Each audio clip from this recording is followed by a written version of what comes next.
Lunch Lab series in partnership with Neathouse Partners. Grace is back for our fourth episode, and this week we are focusing on disability inclusion. So as ever, I will pass over to Grace, and then if you have any questions, you can put them in the chat, ask them throughout, and then at the end we can take a look at those. And just to say, this is being recorded, so you can refer back to it, you can share with your colleagues, and it can be found on the FWD YouTube channel. So without further ado, I will put myself on mute and hand you over to Grace. Thanks very much, Lindsay. Good to be back again. So as Lindsay has said, this month's topic is on disability inclusion. So about Neathouse Partners, I'm a HR and employment law consultant with Neathouse Partners. We have lots of qualified experts in both HR, employment law and health and safety, and we're very hands-on with our clients. So we do like to get to know our clients as best we can, and that allows us to provide really good advice.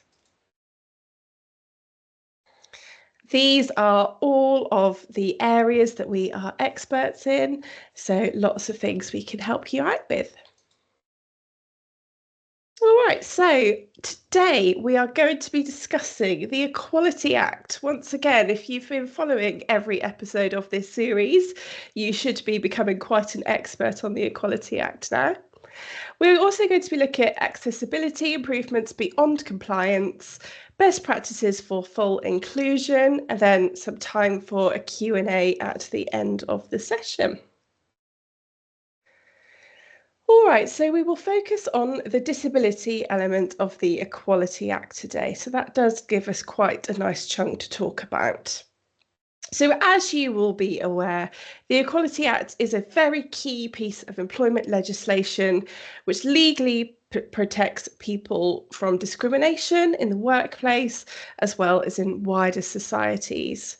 It sets out the different ways in which it's unlawful to treat someone, and it includes 9 protected characteristics as well as 4 different types of discrimination, which we did cover fully in our first session. A protected characteristic refers to personal attributes or qualities that are safeguarded by the Equality Act. These characteristics are typically identified and protected under legislation to ensure that individuals are not discriminated against based on these attributes. Discrimination based on any of these characteristics is illegal and may result in an employment tribunal claim against your company or yourself. So these are the 9 protected characteristics that are included in the Act, and today we will be focusing in on disability. If an employment tribunal claim is made, then the employer is liable if an employee discriminates against another on the basis of their disability. While most employment tribunal cases are brought against the employer, there is scope for a claim to be made against an individual when it comes to discrimination. So there is no limit on discrimination claims, compensation, should the claimant be successful in the employment tribunal. As I have already told you, there was a discrimination award recently, which was 4.6 million. So it is really cost effective to get this right. When we hear the word disability, it's likely that you will first think of a person in a wheelchair or somebody with a serious physical impairment. But when we talk about disability under the Equality Act, it is something a little bit different. So long-term means that the impairment has lasted for 12 months or is likely to last for 12 months.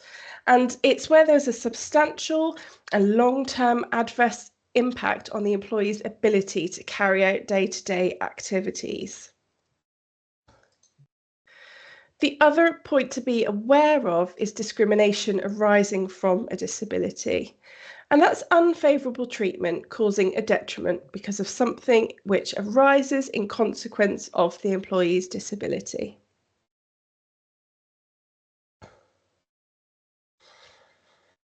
Treating someone unfavourably or simply putting them at a disadvantage can occur in a number of different ways.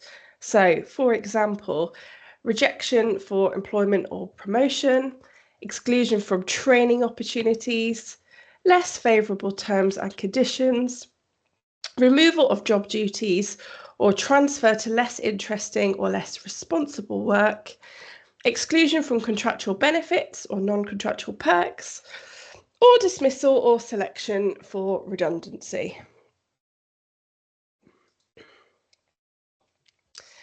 And one of the most key elements of disability, discrimination, and inclusion in the workplace is making reasonable adjustments. So I'm going to go through what this actually means. So the Equality Act imposes a duty on employers to make reasonable adjustments for disabled individuals to ensure that they can access employment on an equal basis with others. This may include changes to policies, practices, or physical environments. Failure to make reasonable adjustments may be direct discrimination.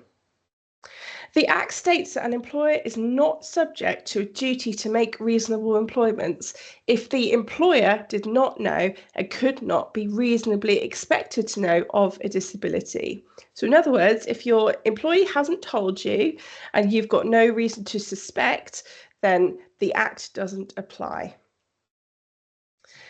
The responsibility to identify and put reasonable adjustments in place lies with the employer, and that is really key. It doesn't lie with the employee, it is the employer's responsibility.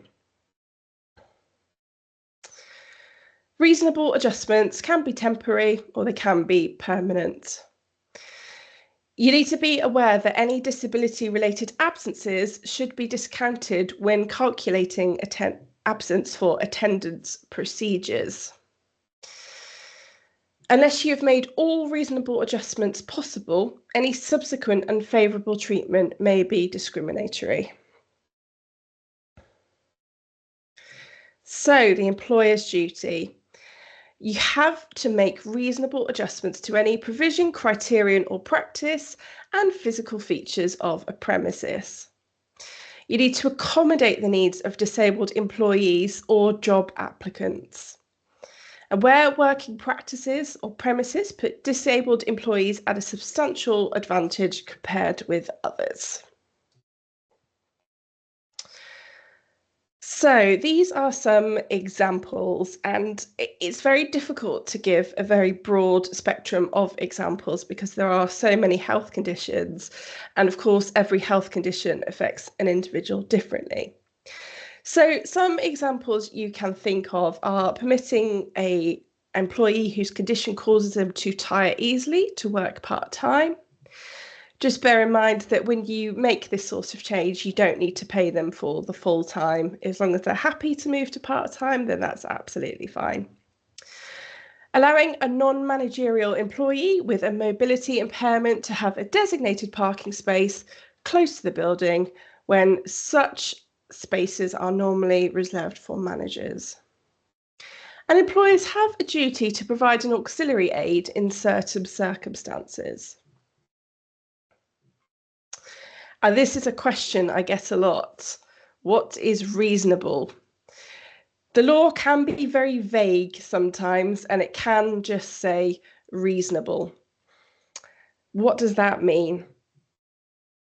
It depends on a number of factors in this case. So the size of the organisation, the financial resources, the practicality of the adjustment, and the effectiveness of the adjustment.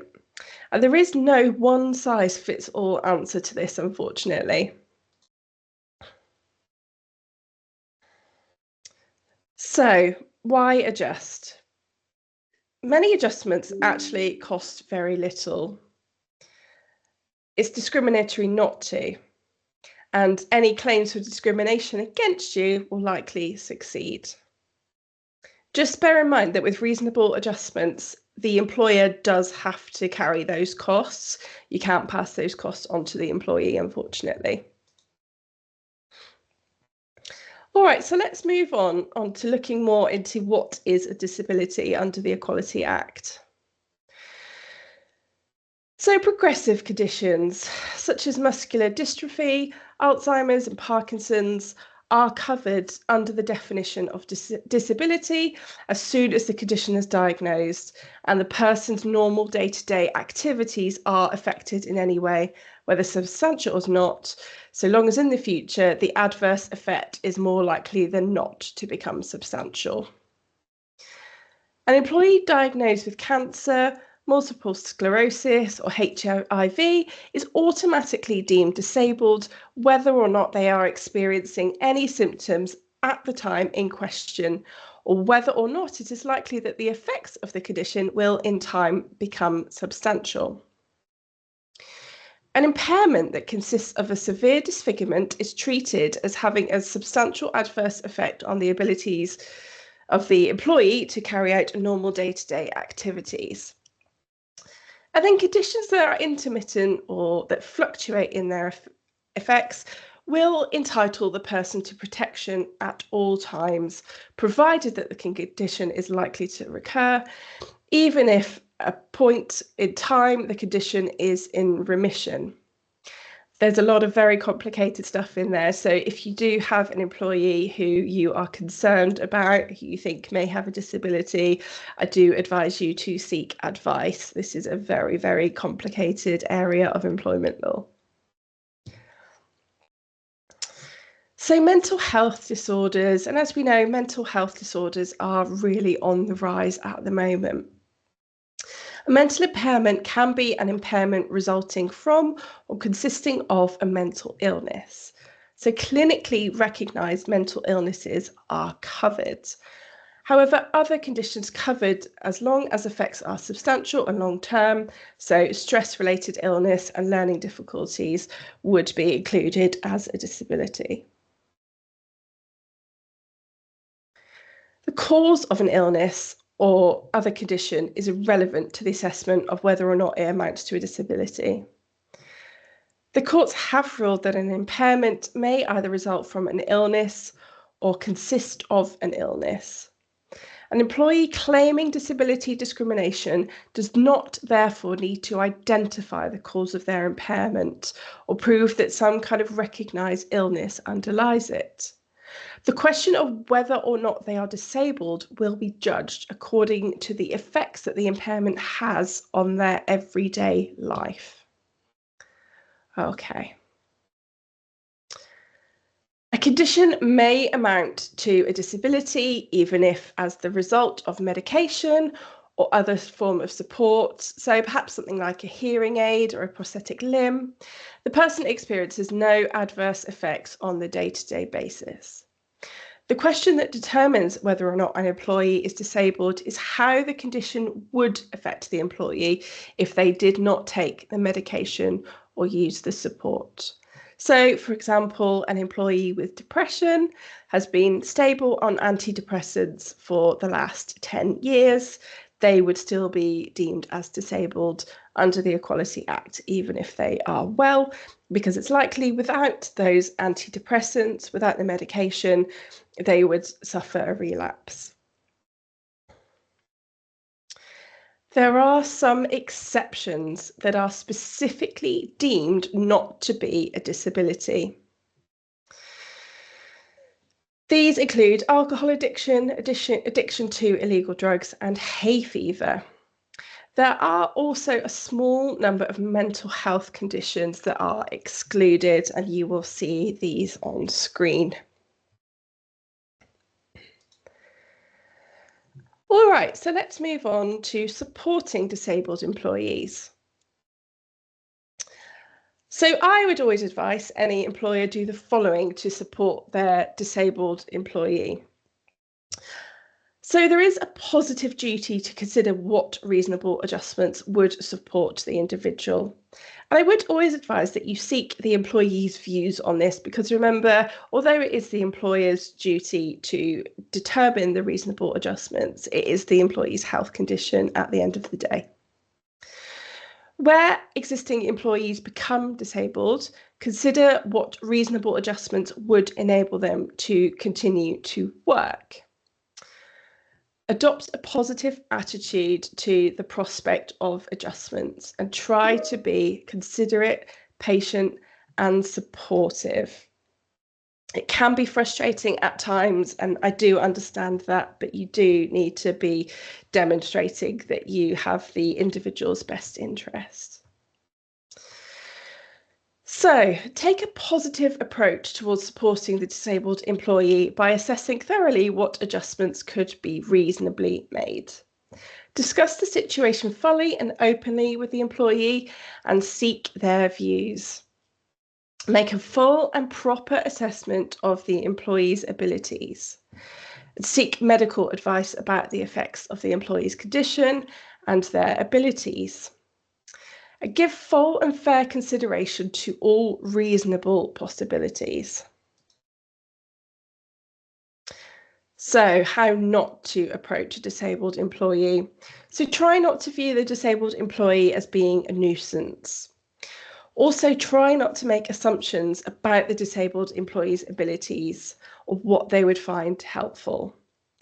Don't rush into any decision in respect of an employee who has become disabled without giving proper consideration to the circumstances.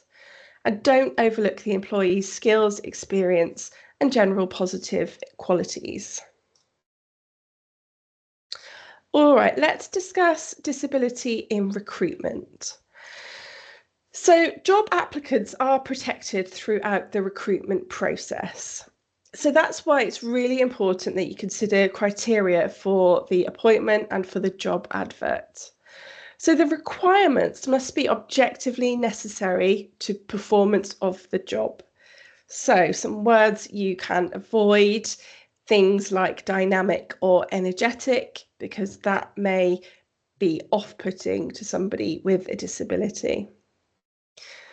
And in certain circumstances, you can consider positive action.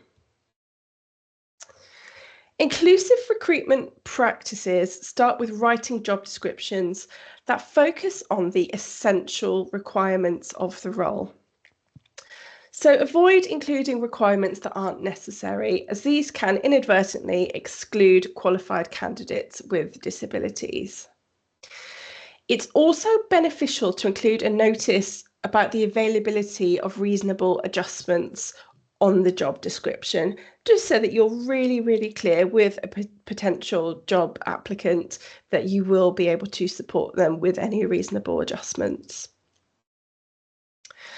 It is unlawful to ask about an applicant's health, including a disability, before offering a job or placing in a shortlist.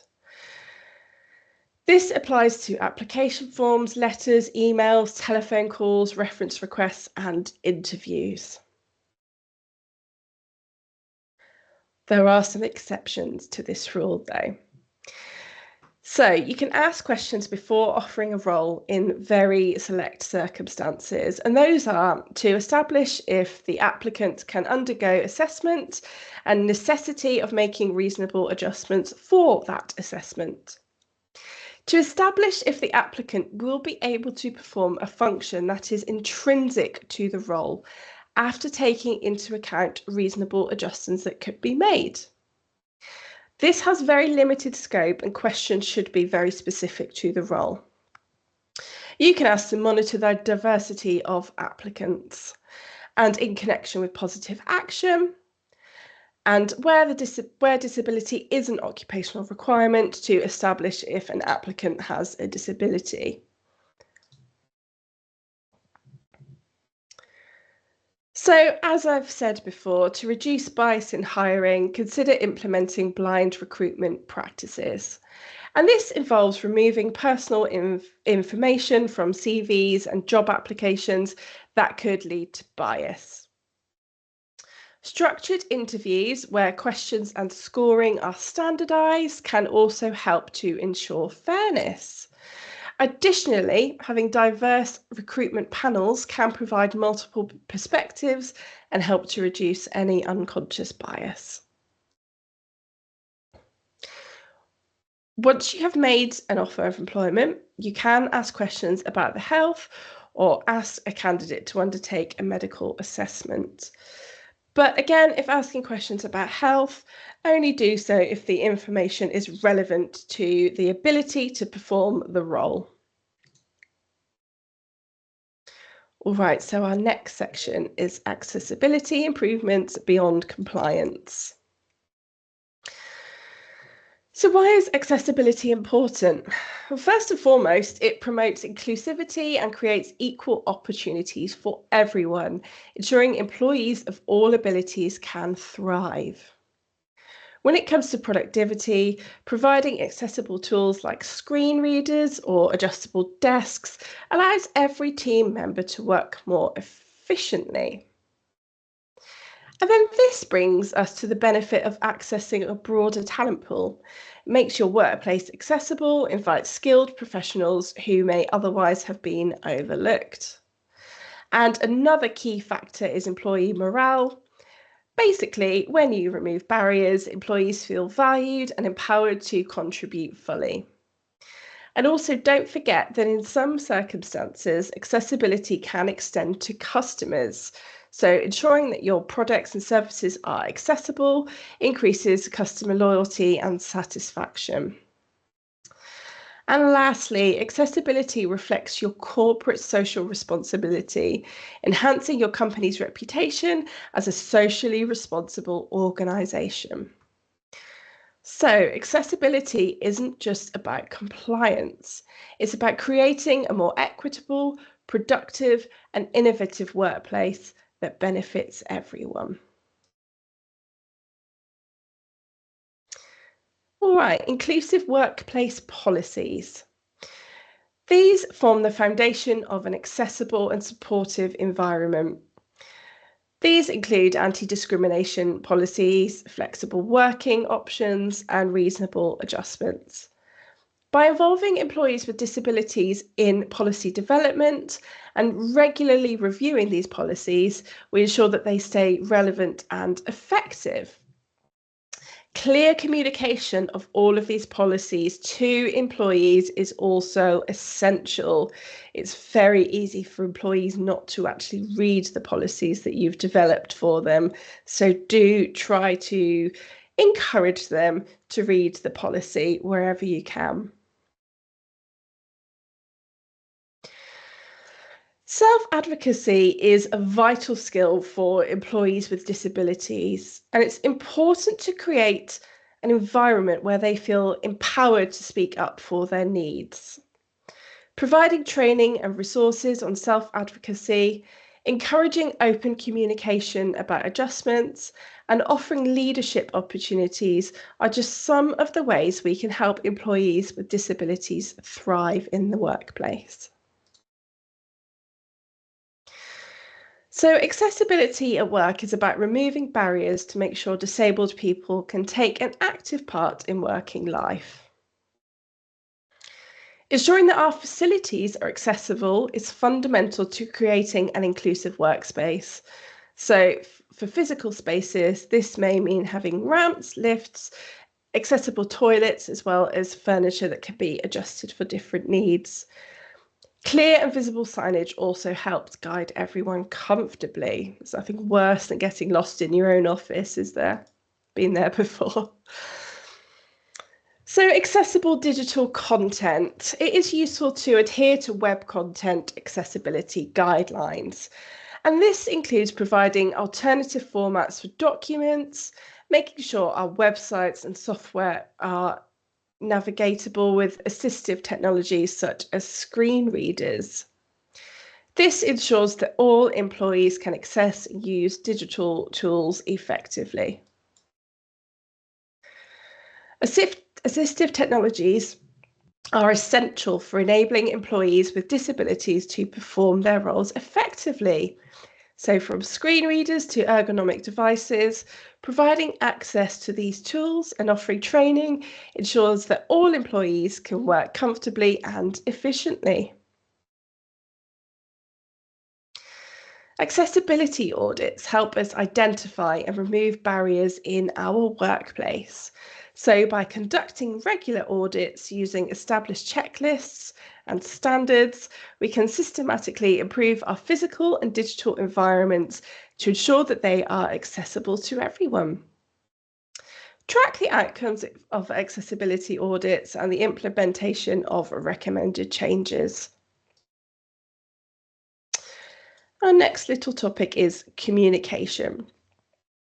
So inclusive communication is more than just words. It's about ensuring respect and understanding.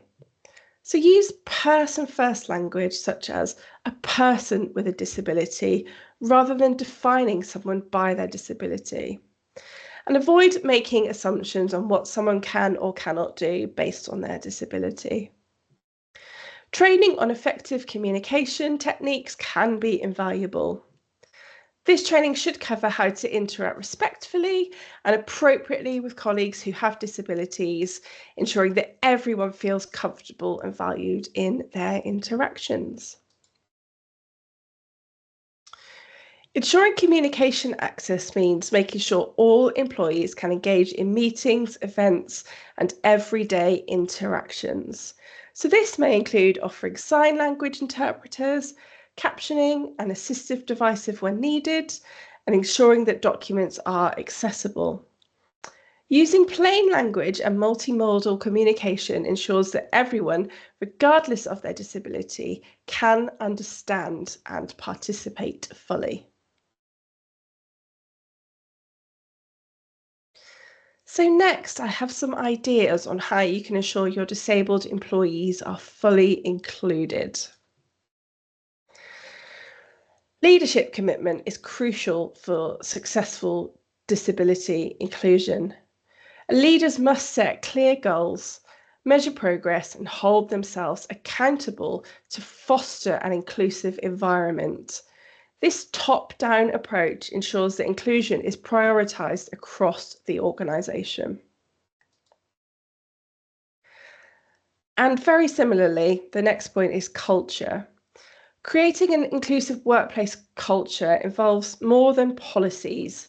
It is about fostering an environment where everyone feels valued.